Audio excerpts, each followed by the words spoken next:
চট্টগ্রাম কক্সবাজারে বন্যা পরিস্থিতির অবনতি, পানিবন্দী অন্তত 12 লাখ মানুষ। রাঙামাটিতে নতুন এলাকা প্লাবিত, বান্দরবানে কিছুটা উন্নতি। বিপর্যস্ত যোগাযোগ ব্যবস্থা, খাদ্য, বিশুদ্ধ পানির সংকট। অতিবৃষ্টিতে চট্টগ্রামের নগরীতে তলিয়ে গেছে বহু সড়ক, জলাবদ্ধতায় জনদুর্ভোগ। সপ্তাহের প্রথম কার্যদিবসে অফিসগামীদের ব্যাপক ভোগান্তি।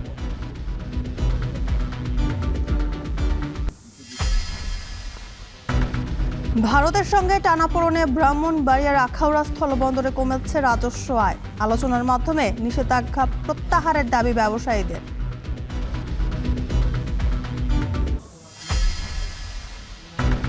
কাল বরিশাল সফরে যাচ্ছেন প্রধানমন্ত্রী। জনসভা না করলেও যোগ দেবেন সাংগঠনিক সভায়, উচ্ছ্বসিত বিএনপি নেতাকর্মীরা।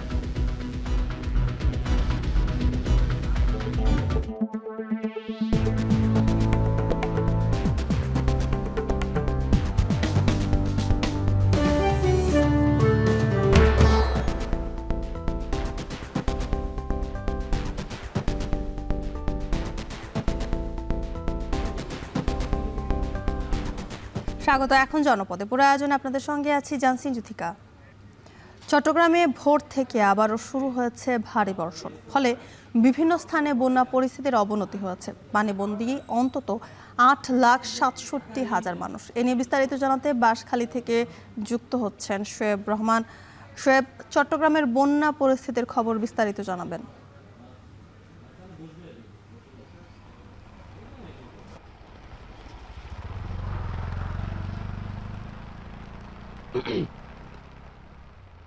জ্যোতিকা, চট্টগ্রামে ভোর থেকেই টানা বর্ষণ শুরু হয়েছে এবং টানা বর্ষণের ফলে কিন্তু বিভিন্ন জায়গাতে পানি বাড়তে শুরু করেছে। বিশেষ করে গতকাল সারা দিনভর তেমন খুব বেশি বৃষ্টি হয়নি, তবে আজ ভোর থেকে বৃষ্টি হওয়ার কারণে কিন্তু পানি বাড়তে শুরু করেছে। গতকাল যে সকল এলাকায় গলা সমান পানি থেকে নেমে কোমর সমান বা গোড়ালি সমান চলে এসেছিল পানি, সেখানে কিন্তু আবারও ধীরে ধীরে পানি বাড়তে শুরু করেছে। আমরা এই মুহূর্তে রয়েছি বাঁশখালীতে এবং বাঁশখালীর 1 নং ইউনিয়নে রয়েছে। সেই 1 নং ইউনিয়নের কিন্তু আমরা বিভিন্ন জায়গাতে ঘুরে দেখলাম এবং এখানকার স্থানীয় জনতা যারা রয়েছেন তাদের সাথে কথা বলে দেখলাম যে বিভিন্ন জায়গাতে গতকাল কিন্তু পানি একেবারে নেমে গিয়েছিল, কিন্তু সেই সকল এলাকাগুলোতে আবারও পানি বাড়তে শুরু করেছে ধীরে ধীরে।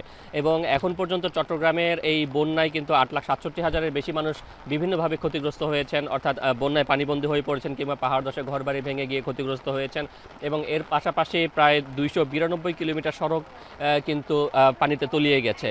এবং তার পাশাপাশি যদি বলি যে চট্টগ্রামের যেই দক্ষিণের অঞ্চলগুলো রয়েছে, বিশেষ করে সাতকানিয়া, বাঁশখালী এবং চন্দনাইশ, এই সকল এলাকায় কিন্তু বিভিন্ন জায়গাতেই কিন্তু মাছের ঘের রয়েছে। সেখানে মাছ চাষের জন্য এই জায়গাগুলো কিন্তু বেশ প্রসিদ্ধ। সেই জায়গাগুলোতে বিপুল পরিমাণ মাছ কিন্তু এই সকল ঘের, পুকুর কিংবা জলাশয় থেকে বের হয়ে গেছে, যার আনুমানিক ক্ষতি ধারণা করা হচ্ছে সাধারণভাবে বা প্রাথমিকভাবে যে শত কোটি টাকার মতো মাছের ক্ষেত্রে ক্ষতি হয়েছে।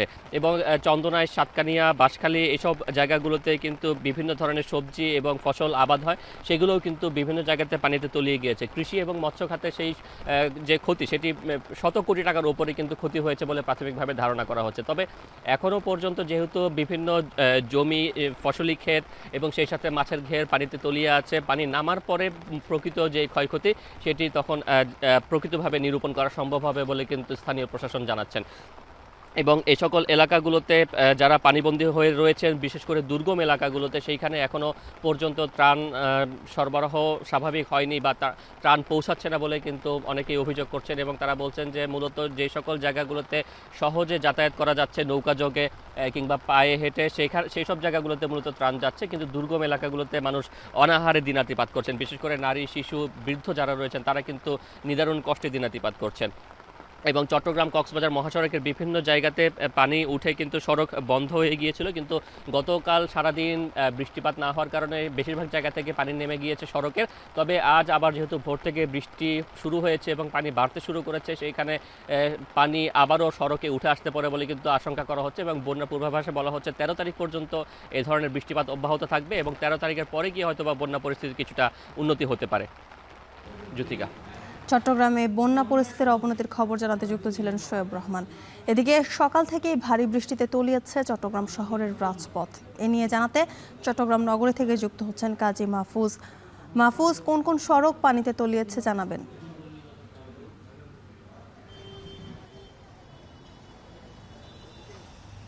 যদিকা গতকালকে চট্টগ্রাম নগরীতে বৃষ্টিপাতের পরিমাণটা কম ছিল, ফলে নগরীর যে অলিগলিতে প্রায় সময় পানি ওঠে, সেখানে আমরা গতকাল তেমন বেশি পানি দেখিনি। তবে আজ ভোর রাত থেকেই মূলত ভারী বৃষ্টি হয়েছে এবং সকালেও দেখেছি বৃষ্টি হয়েছে। সেই বৃষ্টির কারণে চট্টগ্রামের যে নিচু এলাকাগুলো আছে, বিশেষ করে চকবাজার, কাতালগঞ্জ, আগ্রাবাদের কিছু অংশ, হালি শহর, সেখানে কিন্তু অধিকাংশ অলিগলিতে পানি উঠেছে। তবে এখন থেকে পানি নামতেও শুরু করেছে। প্রায় 1 ঘন্টা ধরে বৃষ্টি নেই, ফলে পানি নামতে শুরু করেছে। বিশেষ করে আজকে সপ্তাহের প্রথম কর্মদিবস, বিশেষ করে অফিসগামী কর্মক্ষেত্রে যাওয়া মানুষ, তাদেরকে কিন্তু বেশ ভোগান্তির মধ্যে পড়তে হয়েছে সকাল থেকে। সেই দৃশ্যগুলো আমরা দেখেছি। এখনও কিন্তু যে সকল অলিগলিতে পানি রয়েছে, সেখানে কর্মক্ষেত্রে যাওয়া মানুষগুলোকে বেশ ভোগান্তির মধ্যে পড়তে হচ্ছে। স্কুল কলেজের শিক্ষার্থীরাও কিন্তু ভোগান্তির মধ্যে পড়েছে। আমরা দেখি যে চট্টগ্রামের জলাবদ্ধতা তৈরি হলে কিন্তু বিশেষ করে ছোট ছোট যে বাহনগুলো আছে, রিক্সা থেকে শুরু করে সিএনজি, তাদের ভাড়াও দ্বিগুণ হয়ে যায়। আজকেও আমরা সেই দৃশ্য দেখছি। অনেকে অভিযোগ করছেন যে গলিতে পানি ওঠার কারণে দ্বিগুণ ভাড়া নিচ্ছেন রিক্সা চালকরা এবং সিএনজি চালকরা, আর এই দ্বিগুণ ভাড়া দিয়েই মূলত তাদেরকে গন্তব্যে যেতে হচ্ছে।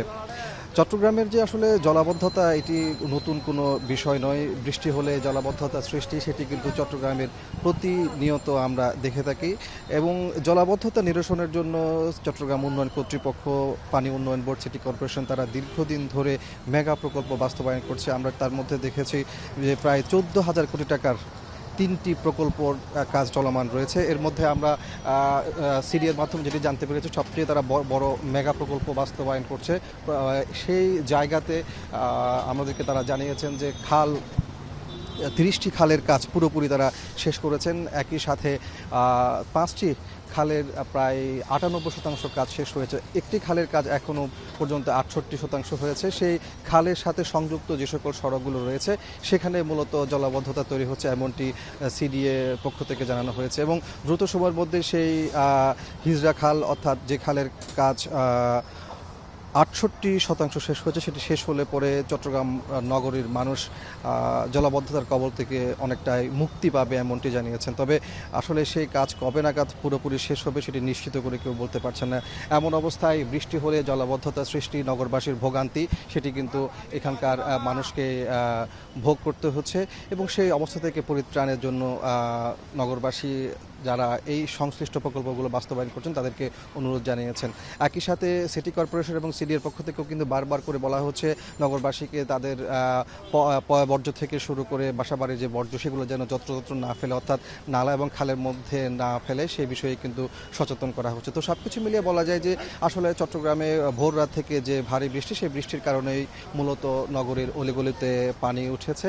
বিশেষ করে নিচু এলাকাগুলো অনেকটাই প্লাবিত হয়েছে। তবে এই মুহূর্তে বৃষ্টি না থাকার কারণে পানি নামতেও শুরু করেছে। আমরা সেই দৃশ্যগুলো এখানে দেখতে পাচ্ছি। জ্যোতিকা।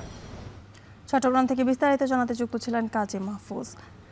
টানা ভারী বৃষ্টি ও পাহাড়ি ঢলে কক্সবাজারের বন্যা পরিস্থিতির অবনতি। জেলার 10 উপজেলার 35 ইউনিয়নের অন্তত 150টি গ্রাম প্লাবিত হয়ে 3 লাখের বেশি মানুষ পানিবন্দী। সবচেয়ে বেশি ক্ষতিগ্রস্ত চকরিয়া, পেকুয়া ও মাতামুহুরী উপজেলা। এদিকে বান্দরবানে রবিবার সকাল থেকে পানি কমে যাওয়ার কারণে জেলার বন্যা পরিস্থিতির উন্নতি হলেও সড়ক যোগাযোগ স্বাভাবিক হয়নি। পানিবন্দী হয়ে আছে 50,000 মানুষ। এ নিয়ে বিস্তারিত জানাতে আমাদের সাথে কক্সবাজার থেকে যুক্ত হচ্ছেন মোহাম্মদ মোর্শেদ এবং বান্দরবান থেকে যুক্ত হচ্ছেন রিজভী রাহাত। প্রথমে যাচ্ছি কক্সবাজারের মোর্শেদের কাছে। মোর্শেদ, পানিবন্দী মানুষের দুর্ভোগ কেমন দেখছেন?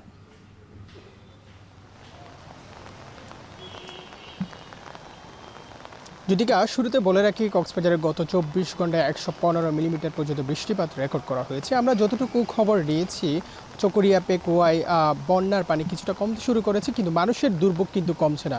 আমরা সেখানকার মানুষের সাথে কথা বলেছি, তারা বলছেন যে সরকারি সহায়তা পৌঁছে যাচ্ছে সেটি পর্যাপ্ত না। সেখানে নানা ধরনের বিশুদ্ধ পানির সংকট, খাবার সংকট এবং খাবার স্যালাইন সহ নানা ধরনের সংকট কিন্তু দেখা যাচ্ছে। এবং যে প্রত্যন্ত যে গ্রামীণ এলাকাগুলো রয়েছে সেখানে কিন্তু পর্যাপ্ত খাবার সরবরাহ পৌঁছে যাচ্ছে না। যদিও বা জেলা প্রশাসন থেকে আমরা জেলা প্রশাসনের তথ্য মতো বলছে কক্সবাজারের জন্য 30 লাখ টাকা এবং 400 মেট্রিক টন চাল বরাদ্দ দেওয়া হয়েছে। এবং গতকালও আমরা দেখেছি জেলা প্রশাসন চকরিয়া পেকুয়াতে ছুটে গিয়েছিলেন এবং ত্রাণ সামগ্রী বিতরণ করতে আমরা দেখেছি এবং সেখানকার মানুষের খোঁজখবর নিয়েছে। এবং যদি একটু বলতে হয়, কক্সবাজারের মানুষরা বলছেন গত 15-20 বছর পরে এমনই ভয়াবহ বন্যার ঘটনা ঘটেছে। সেক্ষেত্রে এখানকার যারা পরিবেশবিদ আছেন, সচেতন মহল আছেন, তাদের সাথে আমরা কথা বলেছি। তারা বলছেন যে পাহাড় কাটা, নদী দখল সহ সুইচ গেট সঠিক সময়ে খুলে না দেওয়ার কারণে এমন বন্যা পরিস্থিতি দেখা দিয়েছে। অন্যদিকে মায়ানমারের যে সীমান্তবর্তী এলাকা আছে সেখানেও পাহাড়ি ঢল নামার কারণে বান্দরবন এবং নাইক্ষ্যংছড়ি সীমান্ত বা মাতামুহুরি দিয়ে পানি প্রবেশ করার কারণে চকরিয়া পেকুয়াতে এমন বন্যা পরিস্থিতি দেখা দিয়েছে। আমরা সেই খবরটি পেয়েছি। এবং চকরিয়া পেকুয়ার যদি কথা বলতে হয়, সেখানকার মানুষরা খুবই সংকটে আছেন, খুবই নানাভাবে দুর্ভোগে আছেন। সেটি আমরা আপনাদেরকে গত কয়েকদিন ধরে দেখানোর চেষ্টা করছি। এবং সবচেয়ে রামু, চকরিয়া, পেকুয়া, মাতামুহুরি সহ সেখানকার এলাকাগুলো, বিস্তীর্ণ এলাকাগুলো প্লাবিত হয়েছে এবং সেখানে পানি কমতে শুরু করলেও দুর্ভোগ কিন্তু কমছে না। তাদের সাথে আমরা কথা বলেছি, তারা বলছেন পানি কমে গেলেও বন্যা পরিস্থিতি স্বাভাবিক হলেও বন্যার পরে যে রোগবেলায় নানা ধরনের অসুখ ছড়িয়ে পড়বে এমন একটি কথা বলছেন সেখানকার মানুষরা। সেক্ষেত্রে তারা প্রশাসন ও যারা মানবিক মানুষ আছেন তাদেরকে আহ্বান জানিয়েছেন তাদের এমন দুঃসময়ের পাশে যেন মানুষের পাশে দাঁড়ায়, এমনটি তারা বলছেন। এবং আরেকটি বিষয় আপনাদেরকে জানিয়ে রাখি, কক্সবাজারে গতকাল শনিবার রাতে পাহাড় ধসে আবারও এক গৃহবধূর মৃত্যু হয়েছে। এবং আমরা যতটুকু জেনেছি শনিবার 10টায় রান্না করার সময় পাহাড় ধস হয়, সেক্ষেত্রে মাটি চাপা পড়ে এক গৃহবধূ মৃত্যু হয়েছে। ফায়ার সার্ভিসরা দ্রুত ঘটনাস্থলে গেলে তাকে মাটির নিচ থেকে উদ্ধার করা হয়, এমনটি আমরা জানতে পেরেছি। সব মিলিয়ে বন্যার সার্বিক পরিস্থিতি যদি বলতে হয়, কক্সবাজারে যেহেতু বৃষ্টি কিছুটা কমেছে এবং গত 24 ঘন্টায় 115 মিলিমিটার পর্যন্ত বৃষ্টিপাত রেকর্ড করা হয়েছে। যদি বৃষ্টি বাড়ে তবে বন্যা পরিস্থিতি আরও অবনতি হতে পারে, তবে এখনও পর্যন্ত পানি কিছুটা কমতে শুরু করেছে। এবং আরেকটি সবচেয়ে বড় তথ্য আপনাদেরকে জানিয়ে রাখি, যদি পাহাড়ি ঢল নামে তাহলে হচ্ছে বন্যা পরিস্থিতি অবনতি হয়। যদি পাহাড়ি ঢল না নামলে বন্যা পরিস্থিতি কিছুটা উন্নতির পথে যেতে পারে। সচরাচর ভারী বৃষ্টি হলেই কিন্তু বন্যা হয় না। সেক্ষেত্রে আমরা যে বিষয়টি জানতে পেরেছি, সচেতন মহল, পরিবেশবিদ সহ নানা সংশ্লিষ্টদের সাথে আমরা কথা বলেছি, কেন এমন বন্যা চকরিয়া, পেকুয়া, রামু, ঈদগাহ সহ মহেশখালী সহ নানা জায়গায় কেন এমন বন্যা হয়েছে। সেক্ষেত্রে তারা বলছেন পাহাড়ি ঢল, নদী দখল, তারপর পরিবেশ দূষণ সহ জলবায়ু পরিবর্তন এবং অন্যদিকে যে সুইচ গেট আছে সেটি সঠিকভাবে খুলে না দেওয়ার কারণে এমনটি ঘটনা ঘটেছে। এবং নদীর পানি নদীতে যেতে পারছে না, সেক্ষেত্রে মানুষের ঘর বাড়ির উপর দিয়ে চলে যাচ্ছে। সেক্ষেত্রে সবচেয়ে যখন পাহাড়ি ঢল নামে সেক্ষেত্রে সবচেয়ে বেশি বন্যা পরিস্থিতি দেখা দেয়, এমনটি আমরা জানতে পেরেছি। এবং সবচেয়ে আরেকটি গুরুত্বপূর্ণ বিষয় হচ্ছে চকরিয়া পেকুয়াতে যে জেলা প্রশাসনের পক্ষ থেকে নানাভাবে সহায়তা পৌঁছে যাচ্ছে। আমরা কথা বলেছি, নানা সংশ্লিষ্ট মহলের সাথে কথা বলেছি, তারা চেষ্টা করছেন দুর্যোগ মোকাবেলায় সব ধরনের প্রস্তুতি আগে থেকেই রাখা হয়েছিল। এবং কক্সবাজারে যদি বলি, গত 24 ঘন্টায় 115 মিলিমিটার পর্যন্ত বৃষ্টিপাত রেকর্ড করা হয়েছে। জ্যোতিকা, এই ছিল সর্বশেষ। এবার চলে যেতে চাই বান্দরবানে আমাদের আরেকজন সহকর্মীর কাছে। রিজভি, সড়ক যোগাযোগ স্বাভাবিকে প্রশাসনের কোনো উদ্যোগ দেখতে পাচ্ছেন কিনা?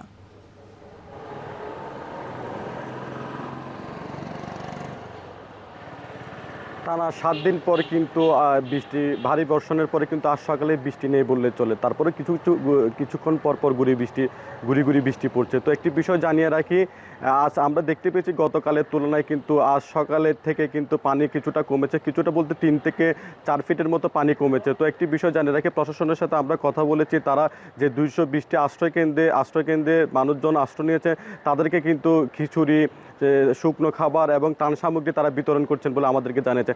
এছাড়া আমরা দেখতে পেয়েছি আর্মিপাড়া, ইসলামপুর, হাফেজগোনা, বালাঘাট এলাকার যেসব নিম্নাঞ্চলগুলো প্লাবিত হয়েছে সেখানেও কিন্তু প্রশাসনের পক্ষ থেকে কিন্তু ত্রাণ সহায়তা দেওয়া হচ্ছে। তো একটি বিষয় জানিয়ে রাখি, পানি কমতে শুরু করলে কিন্তু যোগাযোগ ব্যবস্থা সড়কগুলো কিছুটা সড়ক এখনও বন্ধ রয়েছে। বিশেষ করে বান্দরবান থেকে রংছড়ি যে সড়কটি রয়েছে সেখানে পানি থাকার কারণে কিন্তু সড়কটি এখনও সচল হয়নি। তো গতকাল বান্দরবান রাঙ্গামাটি সড়কে একটি ব্রিজ ধসে পড়ে যাওয়ার পর কিন্তু সড়কটি এখনো বিচ্ছিন্ন রয়েছে, যার কারণে এই সড়কটি তো কিন্তু কোনো যানবাহন সকাল থেকে চলছে না। তো আরেকটি বিষয় জানিয়ে রাখি, বান্দরবান চট্টগ্রামের সড়কের যে বাজাইলিয়া স্থানে যে পানি ওঠার কারণে কিন্তু সড়কটি আজ 3 দিন ধরে কিন্তু বন্ধ রয়েছে। তো আমরা জানতে পেরেছি কিছুটা পানি কমলে কিন্তু এখন সকাল থেকে কিন্তু ওই এলাকাতে কিন্তু এখনো যানবাহন চলছে না। তো আমরা এখানে প্রশাসনের সাথে কথা বলেছি, তারা আমাদেরকে জানিয়েছেন সড়কগুলো চালু রাখার জন্য তারা চেষ্টা চালিয়ে যাচ্ছেন। বিশেষ করে সেনাবাহিনী এবং বিজিবি কিন্তু রুমা, রংছড়ি, থানচি কিন্তু যেসব স্থানগুলোতে কিন্তু পাহাড় ধস হয়েছে সেসব এলাকাতে কিন্তু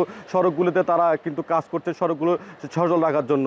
তো একটি বিষয় জানিয়ে রাখি, বান্দরবনের লামা ও থেকে আলীকদম উপজেলার যে সড়কে পানি উঠে যাওয়ার কারণে কিন্তু সড়কটি এখনো বন্ধ রয়েছে। বিশেষ করে পানি কিছুটা কমলেও কিন্তু এখনো পর্যন্ত সড়কগুলো চালু হয়নি। তো আমরা দেখতে পেয়েছি সকাল থেকে কিন্তু এখানে বিশেষ করে যেসব রাজনৈতিক অঙ্গ সংগঠনের নেতারা রয়েছে, বিশেষ করে বিএনপির পক্ষ থেকে দেখতে পেয়েছি জেলা বিএনপি সেক্রেটারি জাবেদ রাজা, তিনিও সকাল থেকে এখানকার মানুষজনকে যারা বন্যা দুর্গত গৃহবন্দী রয়েছে তাদেরকে কিন্তু খিচুড়ি দিতে আমরা দেখতে পেয়েছি। তো একটি বিষয় জানিয়ে রাখি, আমাদেরকে একটি অভিযোগ করেছেন যারা গৃহবন্দী রয়েছে তারা, বিশেষ করে যে তাদের কাছে কোনো ত্রাণ সহায়তা বা কোনো শুকনো খাবার কিন্তু না পৌঁছানোর একটি তারা অভিযোগ আমাদেরকে করেছেন। তো আমরা জানতে পেরেছি বিশেষ করে কুয়ালং, ক্যামলংয়ের দিকে যেসব নিম্নাঞ্চলগুলো প্লাবিত হয়েছে ওখানকার মানুষ কিন্তু নাকি ত্রাণ থেকে বঞ্চিত হয়েছে, এমন অভিযোগ আমাদেরকে করেছেন। তো একটি বিষয় জানিয়ে রাখি, পানি কম না শুরুর সাথে সাথে কিন্তু মানুষের দুর্ভোগও বাড়তে শুরু করেছে। বিশেষ করে যেসব অঞ্চলগুলোতে কিন্তু এলাকাগুলোতে কিন্তু পানি নেই, সেসব এলাকাগুলোতে বিদ্যুৎ নেই এবং নেটওয়ার্ক না থাকার কারণে কিন্তু মানুষের দুর্ভোগ বাড়ছে।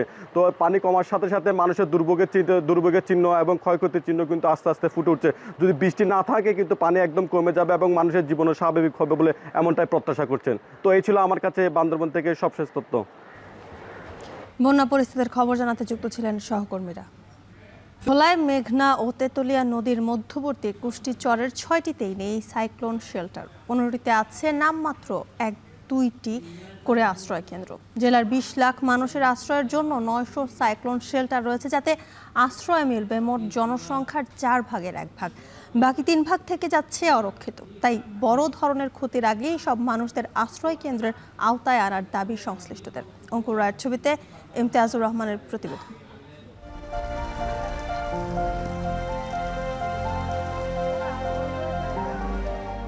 প্রতি বছরের মতো এবারও দুর্যোগ মৌসুম শুরু হয়েছে, কিন্তু অনেক চরবাসীর কাছে ঘূর্ণিঝড় মানেই আতঙ্ক আর জলোচ্ছ্বাস মানেই অনিশ্চয়তা।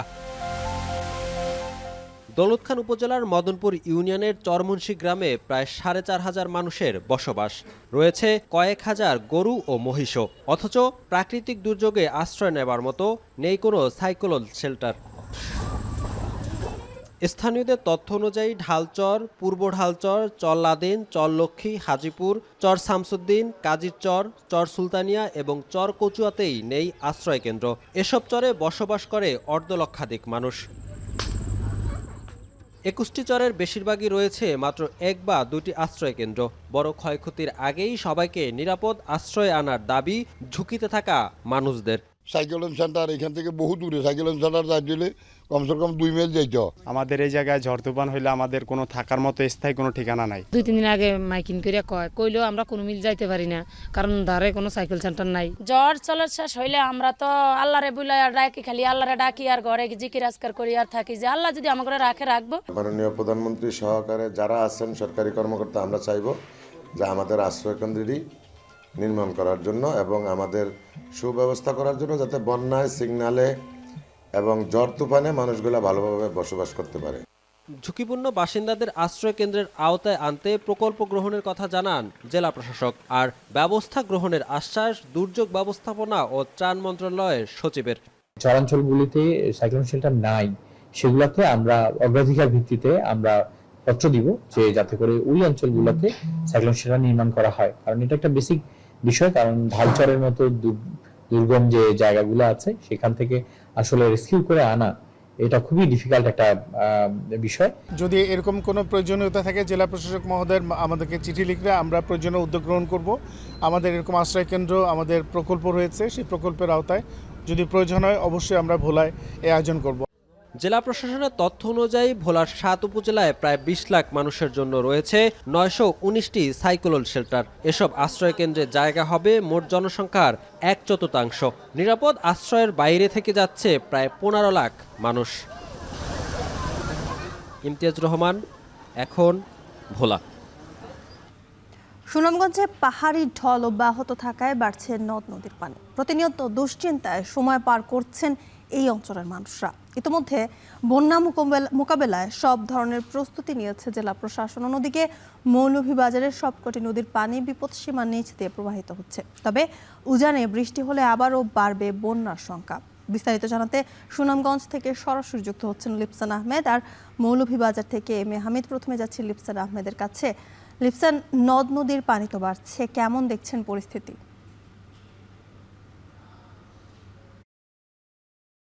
জ্যোতিকা, মূলত যদি বলে, যেহেতু এটি হাওড় এলাকা, এখানে আমরা দেখেছি 6 মাস শুকনো, 6 মাস জলমগ্ন থাকে। বিশেষ করে যদি বলি, যেহেতু হাওড় এলাকা পানি আসবে এটা স্বাভাবিক, কিন্তু 2022 সালের 16 জুন কিন্তু উজান থেকে নেমে আসা পাহাড়ি ঢলে এই অঞ্চলে ভয়াবহ বন্যা পরিস্থিতি সৃষ্টি হয়, যার ক্ষত কিন্তু এখনো বয়ে বেড়াচ্ছেন এই অঞ্চলের মানুষরা। বিশেষ করে যদি বলি, টানা বৃষ্টিপাত, উজানের ঢলে কিন্তু এখনো কিন্তু সুনামগঞ্জের সুরমা, কুশিয়ারা, জাদুকাটা, বউলাই সহ যে নদীগুলো রয়েছে, অর্থাৎ সেই নদীর পানি কিন্তু বৃদ্ধি পাচ্ছে। বিশেষ করে গত 24 ঘন্টা কিন্তু এই অঞ্চলে বৃষ্টিপাত কম হলেও কিন্তু আসলে যেহেতু উজানের ঢল নামছে, সেই ক্ষেত্রে কিন্তু আসলে সুনামগঞ্জের প্রায় 16 সেন্টিমিটার পানি, সুরমা নদীর পানি বৃদ্ধি পেয়ে কিন্তু বিপদসীমার 40 সেন্টিমিটার নিচ দিয়ে প্রবাহিত হচ্ছে। অর্থাৎ পানি যেহেতু বিপদ সীমার নিচে রয়েছে, যার ফলে কিন্তু এখনো কোনো এলাকা প্লাবিত হয়নি। তবে যদি পানি আজকে নাগাদ পাহাড়ি ঢল নামতে থাকে, সেই সাথে বৃষ্টিপাত অব্যাহত থাকে, তাহলে কিন্তু অনেক এলাকা, অর্থাৎ নিম্নাঞ্চল, দুর্গম উপজেলার যে সীমান্তবর্তী গ্রামগুলো রয়েছে, সেগুলো প্লাবিত হবে। বিশেষ করে আমরা একটু জানিয়ে রাখি, যেহেতু 2022 সালের আগাম কোনো সতর্কবার্তা ছাড়াই এই অঞ্চলে গ্রাম থেকে শহর পর্যন্ত সবকিছু তলিয়ে গেছিল, যার পর থেকে কিন্তু আসলে যখনই নদীর পানি কিংবা বাড়ে কিংবা পাহাড়ি ঢল নামে, তখনই কিন্তু আসলে জেলা প্রশাসনের পক্ষ থেকে কিন্তু আমরা দেখেছি জরুরি একটি সভা করা হয়। সেই সাথে আমরা ইতিমধ্যে দেখেছি, আমরা গতকালকের কথা যদি বলি, জেলা প্রশাসনের পক্ষ থেকে কিন্তু একটি জরুরি সভা করা হয়েছে। ইতিমধ্যে আমরা যদি বলি, জেলা প্রশাসনের পক্ষ থেকে প্রায় 1300টি আশ্রয় কেন্দ্র প্রস্তুত রাখা হয়েছে, 1000 মেডিকেল টিম প্রস্তুত রাখা হয়েছে। পৌরসভার যে কর্মকর্তা কর্মচারীরা রয়েছে, তাদের ছুটি বাতিল করা হয়েছে। সেই সাথে জেলা প্রশাসনের পক্ষ থেকে একটি কন্ট্রোল রুম খোলা হয়েছে, পৌরসভার পক্ষ থেকে একটি কন্ট্রোল রুম খোলা হয়েছে।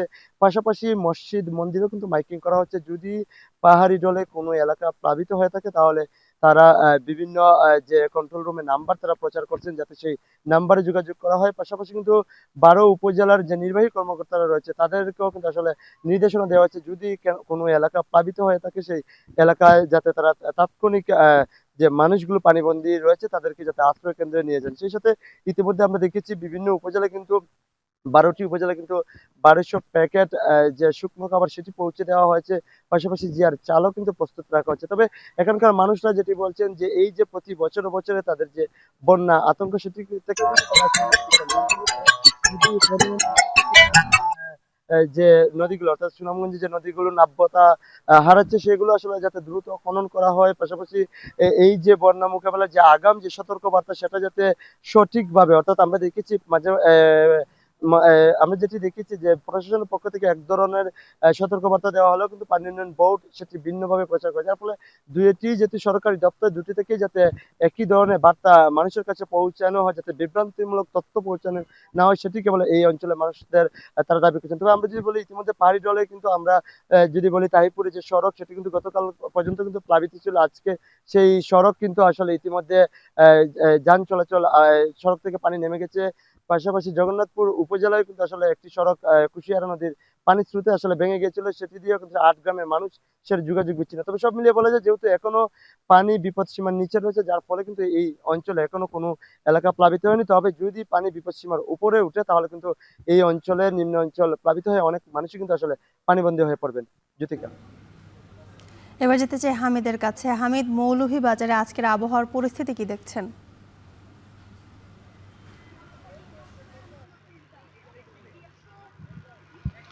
জ্যোতিকা, মৌলভীবাজারে গত 5 দিন থেকেই কিন্তু বন্যার পরিস্থিতি সৃষ্টি হয়েছিল। বিশেষ করে ভারত থেকে নেমে আসা উজানের ঢল এবং অতিবৃষ্টির কারণে সে বন্যার সৃষ্টি হয়, এবং প্রথমেই দলাই নদীর বাঁধ ভেঙে বন্যার সৃষ্টি হয় কমলগঞ্জে। সেখানে মখাবিল নামক স্থানে, যেখানে ভারতীয় বিএসএফের বাঁধ দেওয়া সম্ভব হয়নি, সেই বাঁধ দিয়ে এবং জসিম ব্রিকফিল্ড নামে একটা ব্রিকফিল্ড আছে, তাদের মাটি কেটে নেওয়া যাওয়ার কারণে বাঁধ ভাঙনের সৃষ্টি হয়। তারপরে মৌলভীবাজারের রাজনগরে সেখানে 3টি স্থানে ভাঙ্গন দেখা দেয় মনু নদীতে, এবং ভাঙ্গনের পরে রাজনগরের পুরোটা এলাকা পানিতে নিমজ্জিত হয়। অপরদিকে কুলাউড়ার সিকড়ি এলাকায় একটি বাঁধ বিএসএফের বাঁধার কারণে বাঁধতে দেওয়া হয়নি, সেখান থেকেও সেদিক দিয়ে পানি ঢুকে কিন্তু কুলাউড়ায় বন্যার সৃষ্টি হয়। সব মিলিয়ে বলা যায় 5 দিন ধরে মানুষ খুবই দুর্ভোগের মধ্যে ছিল, এবং আসার কথা হচ্ছে গতকাল বিকেল থেকে কিন্তু পানি নামা শুরু করে, এবং এখন পর্যন্ত প্রতিটি নদীর পানি বিপদসীমার অনেক নিচ দিয়ে প্রবাহিত হচ্ছে। মনু নদী মনু পয়েন্টে, রেলওয়ে ব্রিজ পয়েন্টে সেখানে 302 সেন্টিমিটার নিচ দিয়ে, এবং চাঁদনীঘাট পয়েন্টে প্রায় 60 সেন্টিমিটার নিচ দিয়ে প্রবাহিত হচ্ছে। অপরদিকে জুড়ি নদী 16 সেন্টিমিটার নিচ দিয়ে প্রবাহিত হচ্ছে। কুশিয়ারা নদী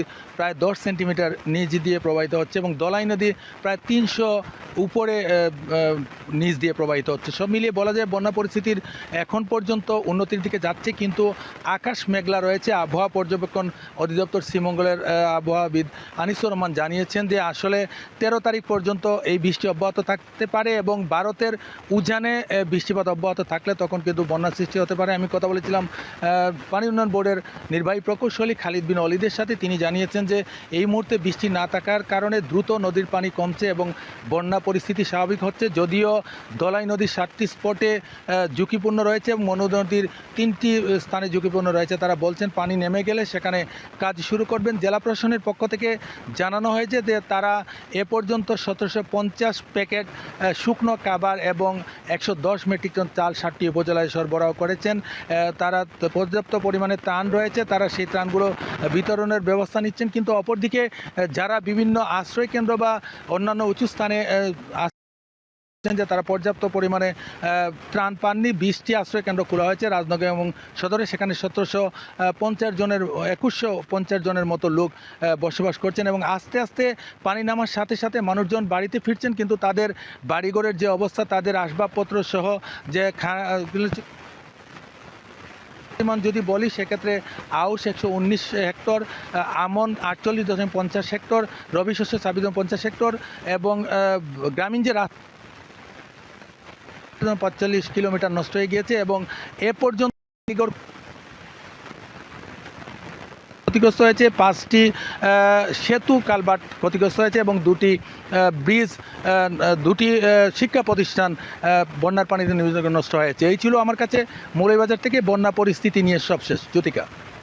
সুনামগঞ্জ এবং মৌলভীবাজারের বন্যা পরিস্থিতির খবর জানাতে যুক্ত ছিলেন সহকর্মীরা। বরগুনায় গত 5 দিন ধরে চলা ভারী বৃষ্টি কিছুটা কমেছে। পায়রা, বিষখালী ও বলেশ্বর নদীর পানি বৃদ্ধি না পেলেও বাঁধ ভেঙে যাওয়ার শঙ্কায় চরম উৎকণ্ঠায় দিন কাটছে নদী পাড়ের মানুষের। এ বিষয়ে জানাতে বরগুনা থেকে যুক্ত হচ্ছেন সুজন আকন। সুজন, বাঁধ ভাঙা রোধে প্রশাসন কোনো উদ্যোগ নিয়েছে কিনা জানাবেন।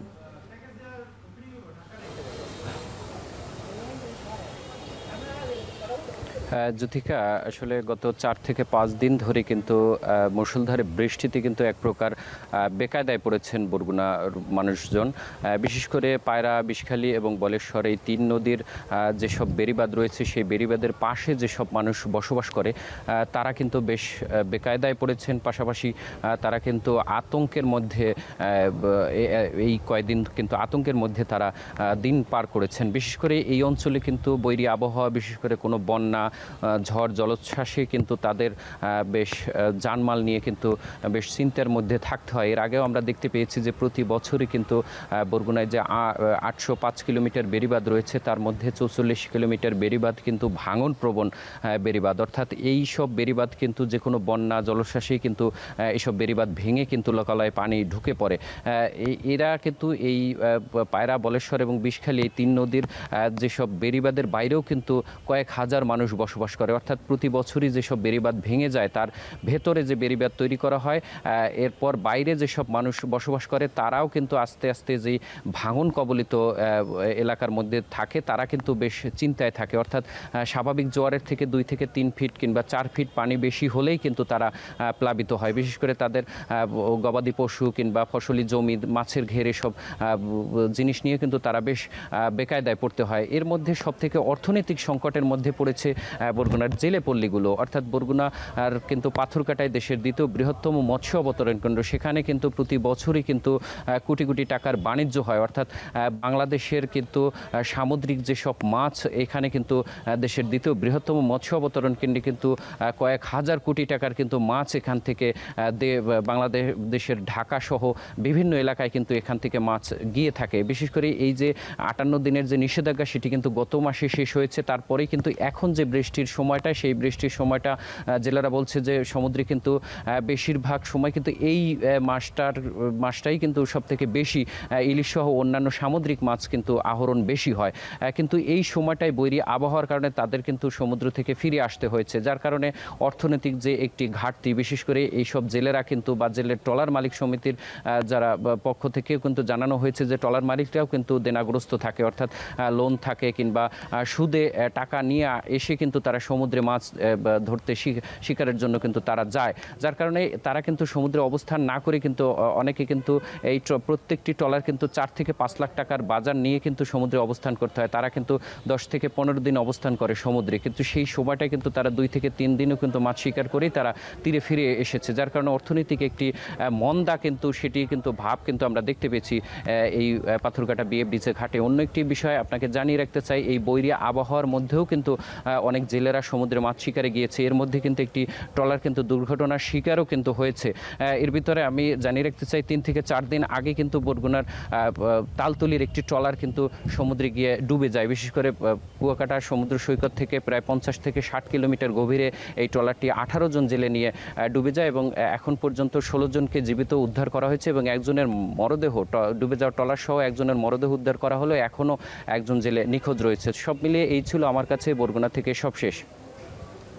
বিস্তারিত জানাতে যুক্ত ছিলেন সূচনা কোন। টানা 11 দিনের বর্ষণে ভোলার বিচ্ছিন্ন দ্বীপ উপজেলা মনপুরা সহ চরাঞ্চলে জনজীবন বিপর্যস্ত।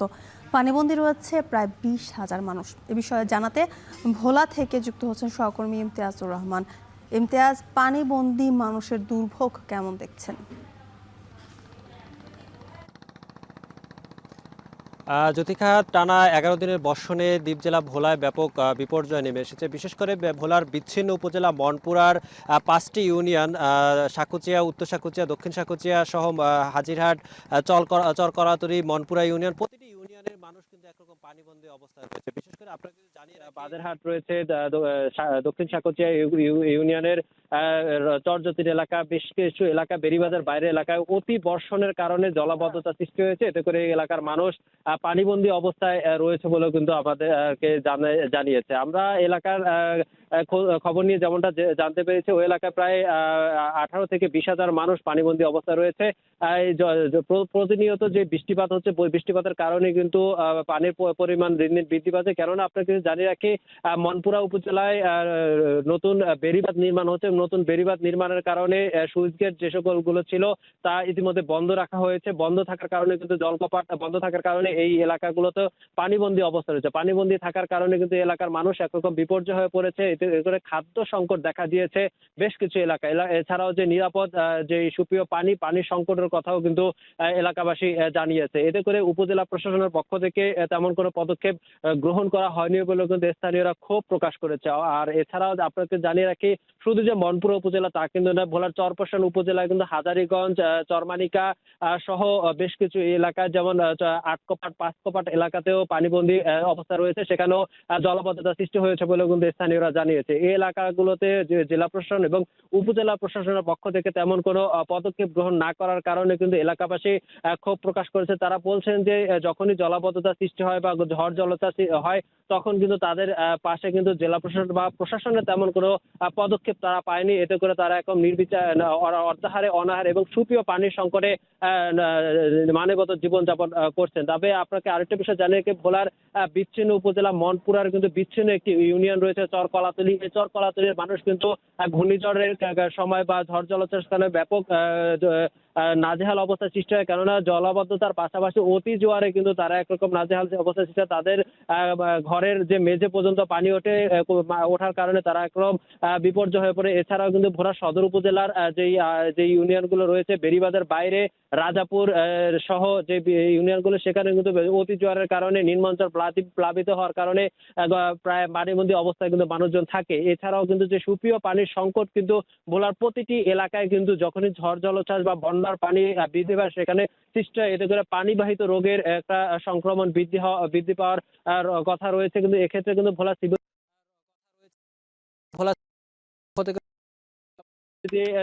যেই নিরাপদ পানি না পেলেও যে ফিটকারি যুক্ত পানি যাতে তারা পান করে, এতে করে শিশু সহ বয়োবৃদ্ধদের যে পানিবাহিত রোগের যে সংক্রমণটা থাকবে তা কিছুটা লাঘব হবে। তবে সবসময় বলা যায় যে ভোলার বিচ্ছিন্ন উপজেলা মনপুরা চরপ্রশাসন সহ যেসব এলাকাতে পানিবন্দী অবস্থা রয়েছে সেই এলাকাতে জেলা প্রশাসন বা উপজেলা প্রশাসনের পক্ষ থেকে সহযোগিতা কামনা করছে এলাকাবাসী। তো এই ছিল আমার কাছে ভোলা থেকে সর্বশেষ তথ্য।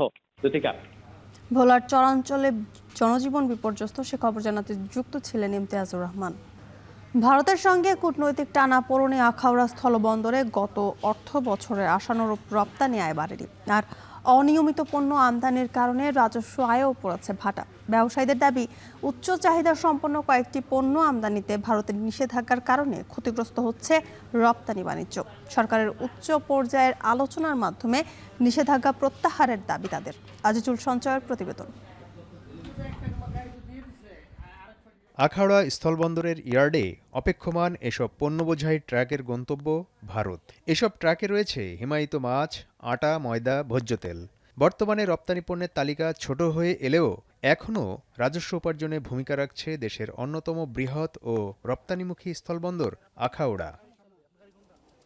2025-26 অর্থবছরে আখাউড়া স্থলবন্দর দিয়ে ভারতে রপ্তানি হয়েছে 524 কোটি টাকার পণ্য। একই সময়ে ভারত থেকে আমদানি হয়েছে 1,96,00,000 টাকার চাল, জিরা ও আগরবাতি, যা থেকে সরকারের রাজস্ব এসেছে 71,32,000 টাকা। জুলাই গণ অভ্যুত্থানের পর ভারতের সঙ্গে কূটনৈতিক টানাপোড়েনের জেরে বন্দরের রপ্তানি বাণিজ্য ক্ষতিগ্রস্ত হয়েছে বলে দাবি ব্যবসায়ীদের।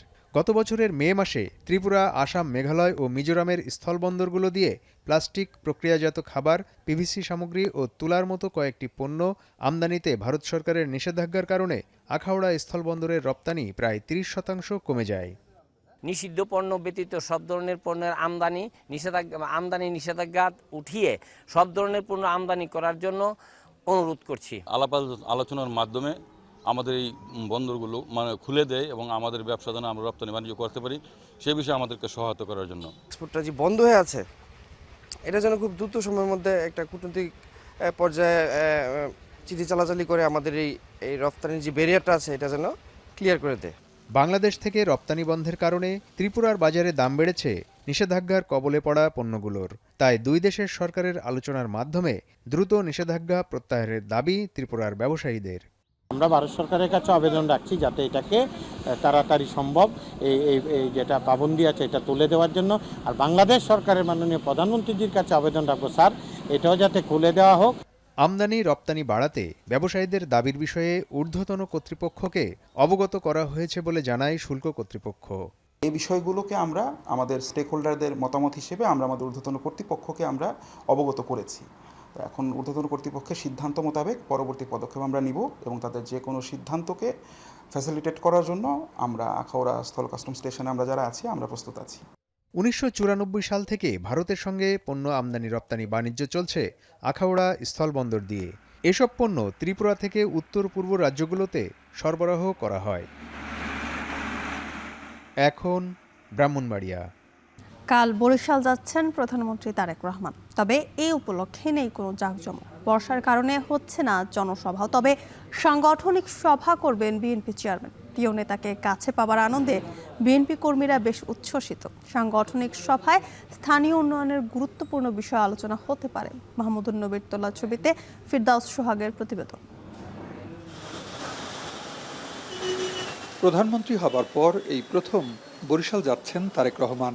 দলীয় সূত্র জানিয়েছে তার এই সফরে কোনো জাঁকজমক থাকবে না। প্রধানমন্ত্রীর সফরকে কেন্দ্র করে হবে না কোনো অপব্যয়, সবকিছুই হবে স্বাভাবিক। তরুণ নির্মাণের বিষয়েও অনীহার কথা জানান বিএনপির এই নেতা।